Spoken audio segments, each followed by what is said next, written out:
Hi Prashant, welcome to 16 Shots. Hi. నువ్వు DOP అయ్యే ముందు యాక్చువల్లీ యూ డన్ ఎంబీబీఎస్ కదా, సో ఎంబీబీఎస్ బ్యాక్గ్రౌండ్ నుంచి డిఓపికి ఎలా షిఫ్ట్ అయ్యావు? Like how is it possible అసలు? సో ఇనిషియల్గా అంటే లైక్ నాకు వెరీ ఇనిషియల్ స్కూల్ టైం నుంచి నాకు కెమెరాస్ అంటే కొంచెం ఎక్కువ ఫ్యాసినేషన్ ఉంది.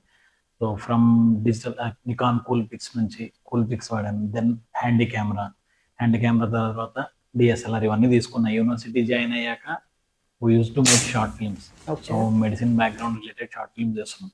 సో ఫస్ట్ నుంచి నాకు సినిమాలు అంటే ఇంట్రెస్ట్ ఉంది, కానీ సబ్ కాన్షియస్గా ఇటు సైడ్ కంప్లీట్గా షిఫ్ట్ అవుతాను అని తెలియదు. అటొక కాలు ఇటొక కాలు పెట్టి రెండు బ్యాలెన్స్ చేద్దాం అనుకున్నాను. ఓకే. తర్వాత అర్థమైంది ఏంటి అంటే ఆ కాళ్ళు రెండు దూరంగా వెళ్తున్నాయి తప్ప దగ్గరికి రావు అనేది నాకు అర్థమైంది. సో ఈధర్ సెయిల్ ఆన్ అంటే లైక్ కంప్లీట్గా సెయిల్ అయితే ఒక షిప్లో సెయిల్ కావాలి, లేదంటే అటు ఇటు కాకుండా కొలాప్స్ అయిపోద్దేమో అని ఒక సర్టెన్ పాయింట్ వరకు రెండిట్లో చేద్దాం బ్యాలెన్స్ చేద్దాం అనుకున్నా, కానీ it didn't work. So certain time తర్వాత ఐ టుక్ ఏ డెసిషన్, ఎంబీబీఎస్ని వదిలేసి సినిమా పర్సీవ్ చేద్దాం అని చెప్పి అనుకున్నాను. క్రిటికల్ డెసిషన్ అది తీసుకోవడానికే నాకు చాలా కన్ఫ్యూజన్లో పడిపోయాను.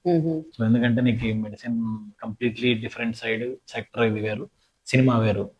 అండ్ ఇంట్లో వాళ్ళని వీళ్ళందరినీ ఎవరిని ఒప్పించకుండా అందరినీ ఒప్పించి చేయడానికి it took some time. But సినిమాలోకి ఫైనల్గా వచ్చేసాను. Now it is good.